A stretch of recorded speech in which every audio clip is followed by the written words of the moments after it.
What if your life on Earth was just, well, a fleeting mistake? Like an unintended fall into a heavy, difficult world, and your true home was actually somewhere entirely different. Welcome to today's Explainer. We're going to unpack a truly fascinating piece of spiritual literature that asks exactly that. Today, we are decoding a text called the Soul Purification Mantra for Chanyuan Celestials, written by Shui Feng back in 2009. We're going to look at this bilingual poem as a sort of structured spiritual roadmap. And honestly, whether you view it as philosophy, poetry, or a theological guide, it offers a deeply intriguing perspective on the human condition and how to navigate it. Let's dive right in. Section 1. Origin of the Celestial, a Heavenly Beginning. Okay, so this mantra outlines a very logical, chronological arc of the soul. The journey doesn't actually begin on Earth, you see. It starts with a heavenly origin.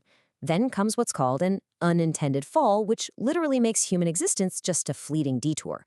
The present moment, that's focused on completing an earthly mission, which ultimately leads to an eternity defined by a joyful return home.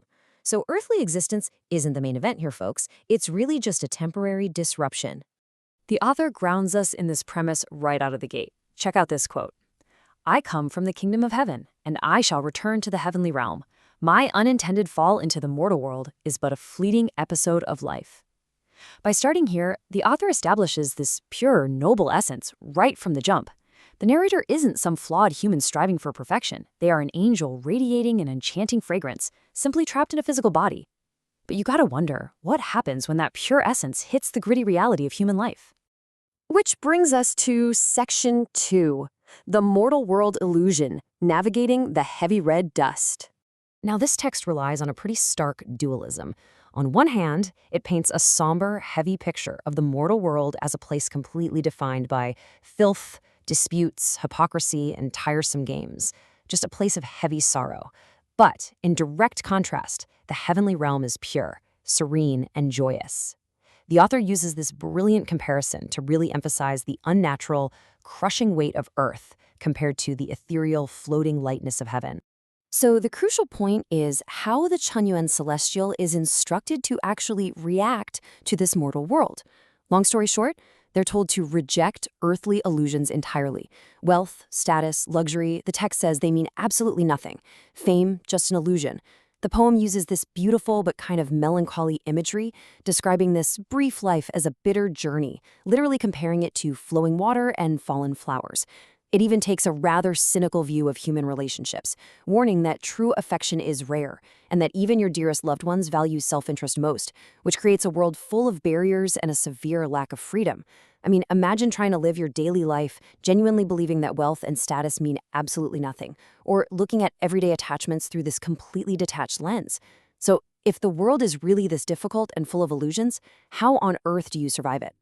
Well, let's look at Section 3. Cultivating a serene heart, unaffected by storms. The survival mechanism offered in the text is something called the heart of Chanyuan. As we define it right here, it's a serene and ethereal state of mind, completely unaffected by mortal storms and turbulence. How do you actually achieve this? Basically, by letting concepts like life and death, or honor and disgrace, simply fade from your mind. The text suggests that emotional survival comes from total detachment, driven entirely by an unwavering devotion to returning home. The transient affairs of the human world shouldn't even capture a second of your attention. The insistence on spiritual lightness over material wealth is absolute. The mantra boldly declares, "Take all earthly possessions away, and leave me with only a carefree spirit." It's basically saying, sure, the physical body might be trapped in the mortal world, but the heart is meant to soar. The ultimate goal of this detachment is really absolute. The author writes, "The mortal world leaves no marks on me. The red dust of life leaves no traces. This nightmare ends here and now, and I awaken with great delight." By treating the mortal world as a nightmare that you just need to wake up from, the Chanyuan celestial builds a bridge straight to their own spiritual liberation. Among the mountains, where bird songs are sparse, I play with the drifting white clouds. Just let that beautiful imagery sink in for a second. The text makes a massive pivot here. While human society is thoroughly rejected, the natural world is embraced as something entirely different. That brings us to Section 4, Nature as a refuge, finding joy in the mundane. Here, nature becomes a sanctuary. The text points to specific elements: blooming wildflowers bringing joy, murmuring streams playing tunes, gentle breezes, flower shadows, and tinkling mountain springs. In the philosophy of the mantra, these aren't just pretty sights, they are literal reflections of heaven on earth. They are these safe spaces where the Lifechanyuan celestial can follow their pure nature and feel completely unrestrained, sharing their heart only with true confidence in the quiet of the open fields. Which brings us to the final, triumphant stage of the chronological journey. Section 5. The Journey Back Home, Awakening with Great Delight. Okay, here is how the final steps logically come together. First, the celestial temporarily dwells in the mundane world. Remember, they're just passing through as a traveler. Second, they complete their earthly mission with an untainted will. That means the disputes and grievances of human life haven't corrupted them at all. And finally, step 3, they joyfully return to their homeland in the heavenly kingdom. Now, what's really interesting about this is the unique blend of spiritual traditions as the journey concludes. The text explicitly mentions being guided by both Christ and the Buddha, noting that the Buddha resides in the heart.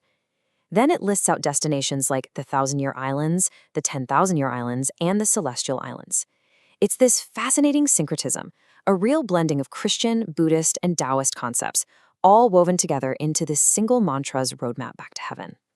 Ultimately, the text suggests that this serene mind becomes so powerful, it literally transforms the perception of reality itself. As the text claims, riding clouds and mist, displaying divine powers, I transform the scenery into a celestial paradise.